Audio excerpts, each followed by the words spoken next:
Okay, Chad, here's your video from tonight. Just want to show you some good things here that you're doing.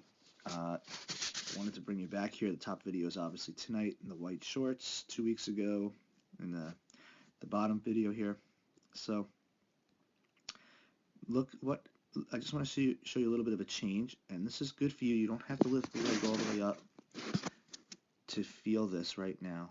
So if I draw a line there, draw a line there, let's take a look and see how much you dip in comparison to each other. So this is tonight, and at this point right about here you start moving forward, and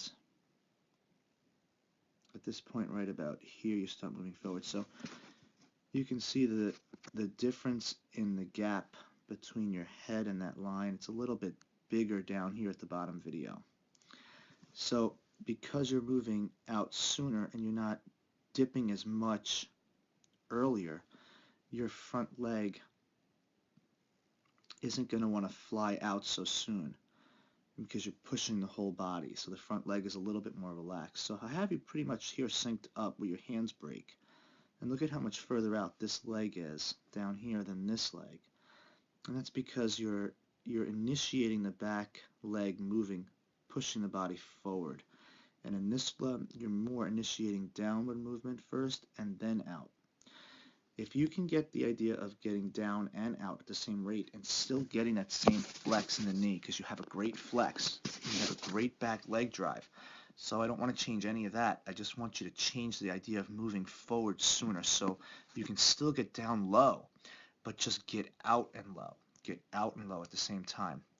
And you will really see the benefits of doing that. So let's see how this changes from tonight to last 2 weeks ago. So we put you out of front foot plant.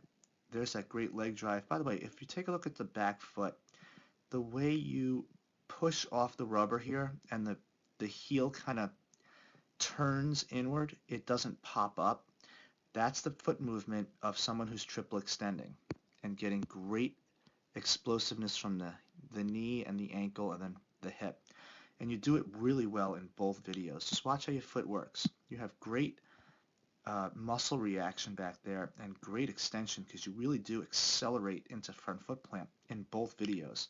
But because you didn't sink as much in the top, let's see if there's any differences. So there you are at foot plant. There you are at foot plant. Let's take a look at the angles. This is how we measure the stride length. Okay, so you're at about 57 here, 56. Do the same thing down here.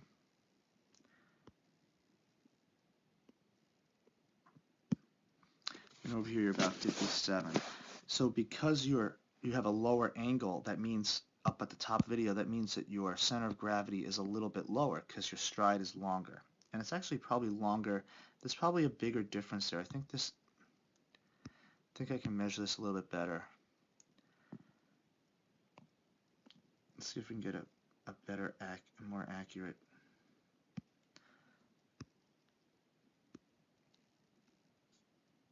Yeah, that's more out towards your toe. So 55. So we're looking at a 2-degree difference in stride length. Now let's do this here. Let's take a look at your leg abduction.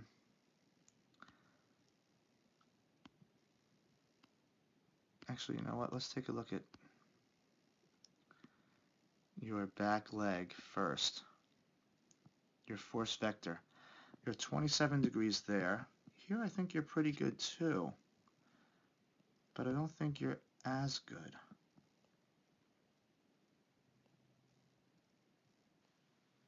See that?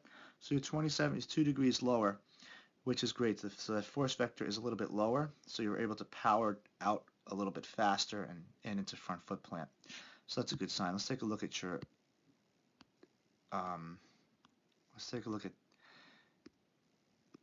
your center of gravity in this from this perspective. Let's undo that.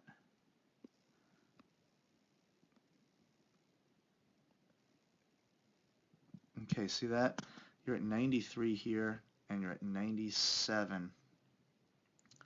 Actually, that's pretty good. That's a good difference of nice change there, about 4 degrees.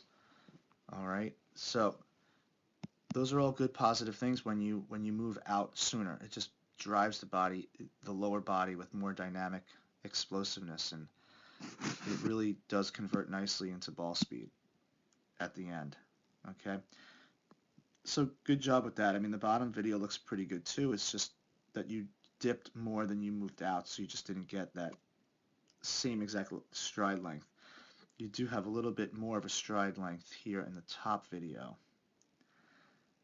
It does look very close, but it's still a little bit different, a little bit better. So as we get into our rotation,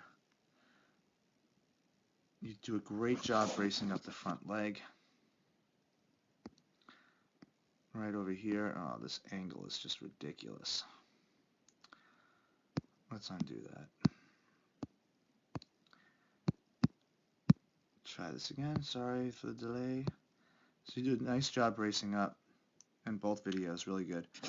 And here's the thing that we should start to implement once we get that foot, to land straighter. What we want to do is we want to start to get the hips to move forward. See how your hips are still closed? And that's partly because you can't get that foot open in the front. Once you start to open up that front foot, things will start to open up when you land. But you get good extension here in the back leg. And let's take a look at your hips turning. Hips are turning, hips are turning. And the shoulders kind of coming with it. So we'll work on the hip and shoulder separation timing at a later date. But for you right now, what you need to just focus on is learning how to shift weight. Try to, once that knee gets up, now you want to start moving that weight out. So as this knee is coming to its peak, as it's coming up, this is where we want to start moving out and then down. We want to move out and down. And you can get that leg into that really good flex position. You have such a good, like right here. See how your force vector is straight. It's up and down, but what's really good about you is that it's okay. It's almost okay because when you break the front hip with the knee, right here, when this front knee breaks the hip, you get that force vector nice and lateral up to right up through your hip there. And you do it in this video too pretty well. So you have great explosive muscle to catch up, even though you kind of lagged behind a little bit, but boom, you're right there. This is where your leg drive begins, and that's where that force vector really lines up. But I'll tell you, if you can get that force vector to line up even earlier with some more momentum, and then you can ride that, and then power out, I think it's really going to help you out. All right, we also are going to consider here the thought of working on the arms. The glove arm here. You see how your glove arm remains low in both pictures, and then as you pull the glove towards you, it's more like you're pulling your elbow behind your body, and this in the same direction down here too.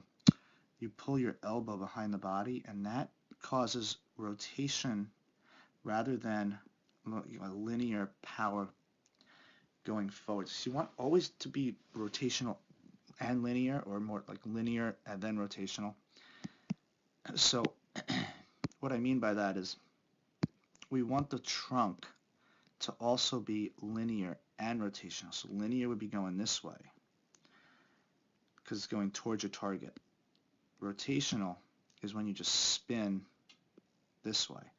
So this elbow is going to come behind your body and it's going to pull this way, and that's going to create a rotational picture in the upper body.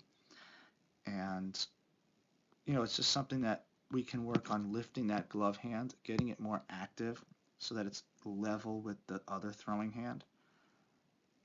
See how your elbows are kind of, your elbows are level, but it's not like the elbow should be up here more by the shoulder. Okay. Anyhow, that's just food for thought, and hopefully we'll get there in a short time. Okay. So good job. Practice doing that this week, getting low and moving out, or moving out and then getting low, I should say, moving out and then getting low. All right. Take a video of yourself, see how it goes. All right. Good.